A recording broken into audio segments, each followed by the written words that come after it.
Well, Kalimera. First of all, I'd like to thank Nikki and the organizers for giving me the honor to open this incredible event. Thank you so much.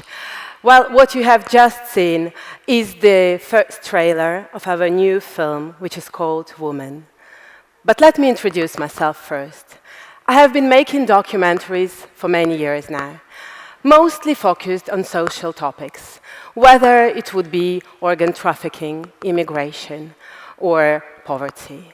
And one day, a famous French photographer and director, Yann-Arthus Bertrand, called me and said, "You know, I'm preparing a film which will make a revolution in documentary industry. It will look like nothing that you have already seen." And I thought, yeah, well, this man is crazy. But at the same time, I was curious. And so I came to see him, and I asked to see the scenario.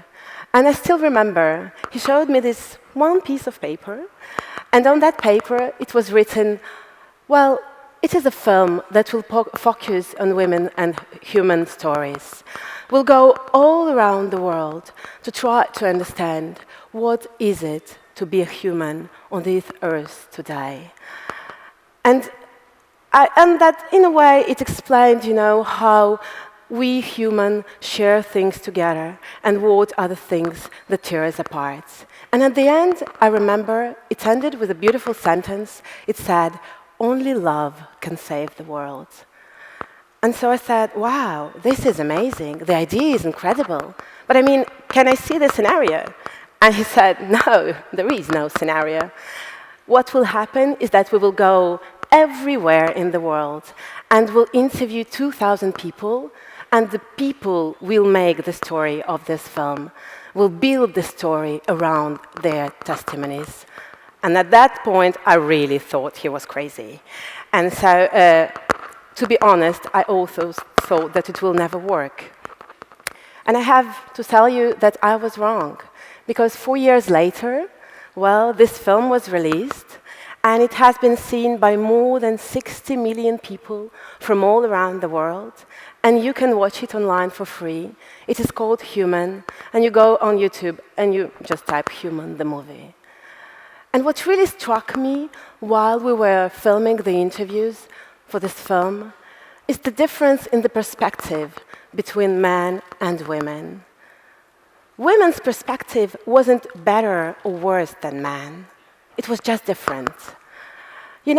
Whereas men, while men would be very proud and very happy to talk about their achievements, which is great, women would have difficulties even to use the I sentence. They would always prefer to say we, us. And I was like, there is no one in the picture. Only you, talk about yourself. But no, they would always put their children, their family, their community first. And at the same time, a thing that really amazed me was like the need for women to talk. If we would go to even the most remote area in Bangladesh, we'd find women who would come to us and say, I know you're doing this film, and I want to be part of it. I want to share my story. And this is a completely different situation from what it was, let's say, even 10 years ago.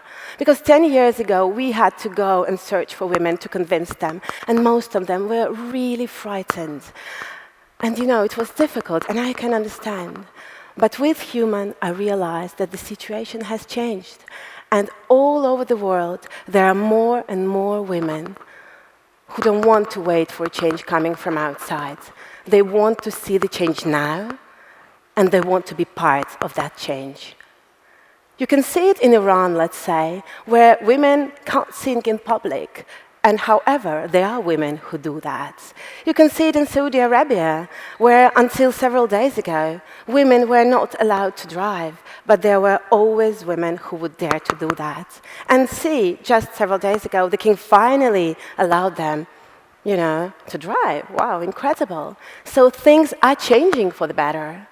And even though there are also countries where things are regressing, with my co-director Jan, we thought we would like to be part of that positive change. And how we do that? By giving women a voice. And this is how this project Woman started. And well, you may wonder, so what's so important about, giving women a voice, and still we are talking here about, making better selves from who we are. And well, I'm sure that you have seen it in our trailer. There's an interesting fact. Countries that have achieved the better gender equality are also countries with the highest ranks of happiness. And I truly believe there is a link between these two numbers. By the way, here in Greece, you are on the 89th rank for the happiness index and on the 87th as far as the gender equality is concerned. You see that there is really a correlation between the two numbers, and there is also a lot of work still to do. Because, well, even 10 years ago, the situation here was different, and you were on the 69th place. So you lost 20 places just in 10 years. And I think the economic crisis has something to do with it. It hit women even harder than men. So these are the topics we'd like to talk about in the film. And so we've started. We go to interview women, starting from Michelle Obama and to any girl, woman, lady who is here in this room. And we try to know their story and to give them a voice. And it's incredible, because what really struck me and surprised me since we started is that the worst enemy we women have is not the one I thought it was. Obviously, men, well, there are a few of them in the room, are there. Some of them are fighting really hard, to make the change for the better. Some of them are fighting really hard not to see any change. But most of them are not doing much at all. And I mean, I can understand that. It has been like that for years, for thousands of years. So why would you bother? Since, you're born, it was already been like that. So why would you do something? You didn't, provoke that situation. So yeah, I understand. But the worst enemy we women have, well, often are other women. And it's not my opinion, it's what I've heard from hundreds of women around the world. And I've heard it from women in politics. I've heard it on women on the head of great corporations, in tech, in all kinds of fields. A lot of them told me that in their career, they have faced more, jealousy and problems with other women than with men. Interesting, you see? And, well, when you think about it, I can understand. I mean, for thousands of years, there were actually almost no women in those positions of power. So when you finally, after a lot of struggle, get to the top, well, when there is another one, you obviously think there is only place for one, so yourself. So you don't see her as a friend. You see her as a threat. And so I've heard it from women on the top, but I've also heard it from women on the bottom. I just came back from Turkey. And well, I'll share a story with you. A woman told me, that she was forced to marriage when she was young. Then she experienced violence with her husband. Then she experienced a lot of abuse with a family-in-law. And when she finally got a son who became adult and who married, the same woman who had suffered so much became a horrible mother-in-law for this young girl. It was as if she was, taking revenge for everything she has been through for so many years. But she was not doing it against her husband, against her family-in-law. No, she was doing it against another innocent woman. And I mean, girls, women, we need to change this. We need to change this mindset. Because, I mean, we are half of the population. Think about it. And if only millions of our voices finally start to sound as one, imagine what we could do. Imagine. Because on the other hand, what really impresses me every time I travel is the strengths women have. And I'm not talking about, the physical strength here. I'm talking about something you can't see with naked eye, an inner strength most of the women have inside. It's crazy. It's like as if despite the violences, discriminations, and the problems, the daily routine that we all have, women never give up. They always stand still on their feet and they continue. And quite often they don't even do it for themselves. They do it for their children and they do it for their family. And there is an interview that I really turned me upside down, which shows this inner strength I'm talking about. I'd like to share with you right now. I have done so many things in my life that I consider very difficult. I've climbed difficult mountains. I ran across deserts.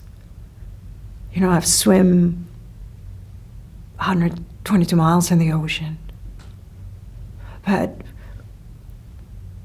standing up and saying I'm a survivor of sexual violence and human trafficking for the first time was the most difficult thing I've ever done. Because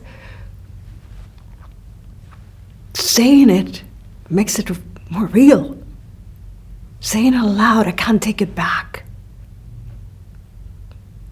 By denying it, I just hope that if I deny it enough, one day it's going to turn out that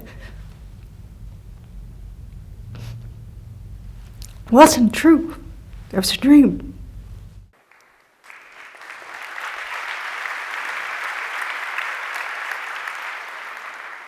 This incredible woman is Norma Bastidas. And when she was 12, she was abused by her grandfather. And it lasted for years. When she finally became a teenager, was 17, she was offered a contract to become a model and to go abroad. And so she wanted, to go away from this life, so she accepted. And she found herself in a horrible, sexual trafficking network. And so to have her passport back, she had to become a prostitute for years. When she finally got back to her country, she moved from Mexico to Canada, and she started a new life. She married, she had a child. And one day, doctors told her that her son was becoming blind. He had exactly the same disease that her grandfather had, the one who had abused her for years. So at that point, she thought, okay, life is really against me. There is no way out. And she started drinking, and I can understand. And so she became a drunk. One night, because she mostly, would drink during nighttime, when she wanted to reach out for the bottle, she thought about her son, and she thought that, I'm not here alone anymore. I have to fight for him. And instead of, reaching out for the bottle, she put her sneakers on and she went for a run. And each night, when she wanted to drink, she would do that. And she started to run marathons, and then ultra-marathons. And then this woman, she completely amazing. She did the longest triathlon in the world. She's even in the Guinness World Book for that. So can you imagine? This is the inner strength I'm talking about.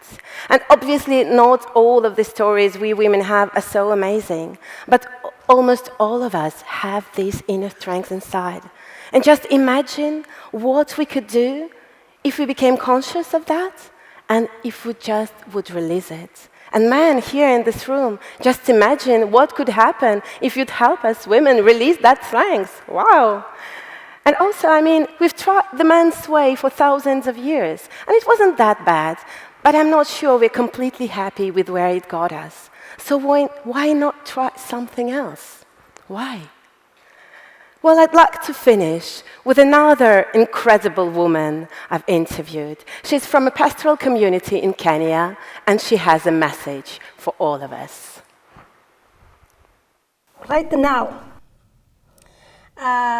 even if you have not gone to school, make sure that women have opened their eyes. They know what is going around. People are talking of women's rights, human rights, child rights. They hear in our language. We call them for seminars. So, if you are not aware, one of me is aware of the human right, the child right, the violence against women. are hardened now. Although you have not gone to school, although you have gone to school, people have ears. They have taken something in. So I think from now, the women will fight for their right. And I am one of them.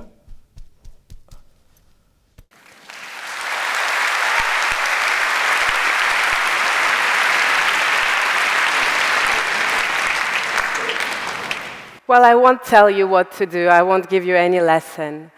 Just to conclude, after a woman like that, what can I say? I'd like to finish with a quote from one of the strongest interviews we've done for Human. It was a little boy, 12 years old, who lives in the streets of Kinshasa in Congo. You know, he was rejected by his family, he's all by himself. And when we asked him, what's the meaning of your life? He told us, we all have a mission.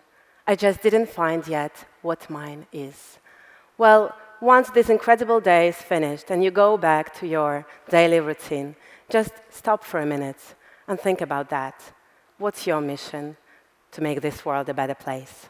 Thank you.